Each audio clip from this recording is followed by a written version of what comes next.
In this video I am talking about this lens, Sony Zeiss Vario-Tessar T 16-35mm f4 FE OSS. Yeah, try to repeat that.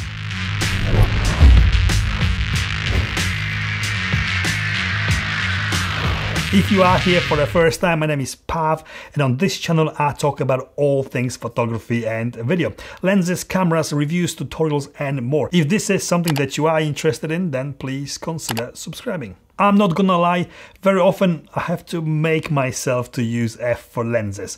I'm not a lens snob, but why would you even want to use f4 lens? It's not as fast as it could be. There will be less bokeh for sure. It is worse than f2.8 or ultra wide f1.4 primes. But is it?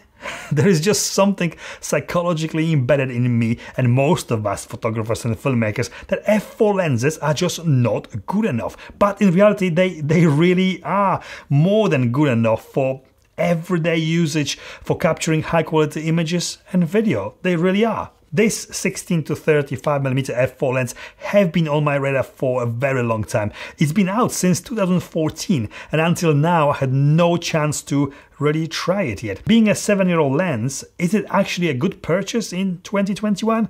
Is it still good value, and where does it fit on the Sony E-mount wide-angle lens scene? Before I talk about it in more detail, I must say massive thanks to UK Digital for lending it to me for this review. However, as always, I wasn't asked by Sony, UK Digital or anyone else to say anything specific about it, so this is my honest and 100% unbiased opinion about it. Performance: 16-35mm focal range is a brilliant choice for landscape or architecture, as well as a run and gun lens for majority of wide to mid-range shooting scenarios. There's just something different about ultra-wide focal ranges that changes our perspective, warps the world and gives us images that are out of the norm, hence very often more interesting. This delivers that ultra-wide angle, but also the mid-range focal length, the 35mm, making it a little bit more versatile and less of a one-trick pony. At f4 it is ever so slightly soft around the edges, not a big deal unless you intend to only shoot photo charts with it and black and white square grids. Otherwise, in everyday usage you will never really see it. There's a small amount of barrel distortion at 16mm and very small amount of pincushion distortion from about 24 to 35mm.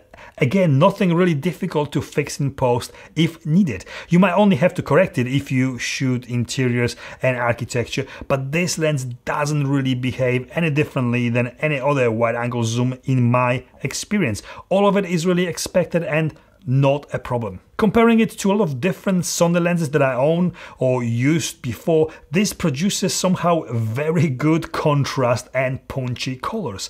I don't know why, but in my opinion, better than most, and I didn't have to tweak the photos and videos shot with it as much. Certainly it delivers very impressive quality results as expected from Sony lens, and in every way as good as lenses that just come out now. This is a 7-year-old model, and using it on any current cameras, there are no issues with focusing or any issues with its optical performance like you do with some other older Sony and older Sony E-mount lenses. The flaring is really minimal, almost zero chromatic aberration, smooth bokeh if and when you can see it. It's not impossible, but hard to get anything out of focus with the lens as slow and as wide as this. Anyway, absolutely amazing lens for video work. It's a perfect lens to use on a gimbal, giving you that super wide field of view to enhance and exaggerate the perspective changes or movement, but also the exact opposite of that when zoomed into 35mm,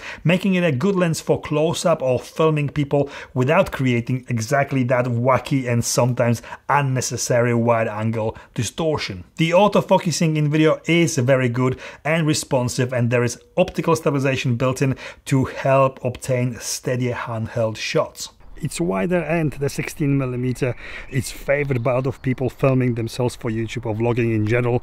Just gives you a bit of extra, more surrounding visible in your shots when handheld and filming handheld like this. Overall performance, in my opinion, is excellent, and not for once I thought that I wish it was f2.8. The wide angle of view doesn't really need it, and somehow shooting with it I was always drawn more to that 16mm wide end, and use the zoom only sporadically and very rarely when I wanted to get closer to something, as you would use any zoom, but that 16mm is kind of more appealing than any other focal range of this lens. The build, as Sony lenses go, this is standard, no frills, high quality build. No buttons, no switches, very, very simple. And even though it is all solid metal, they managed to keep the size and weight down. Zoom on this lens is kind of backwards. At 35mm lens is retracted and it extends when you zoom out, not zoom in. It doesn't extend far though, and it is not front heavy, it's quite heavy in the middle, so it is quite easy to film with it on a gimbal throughout its zoom range without the need to rebalance the gimbal every time.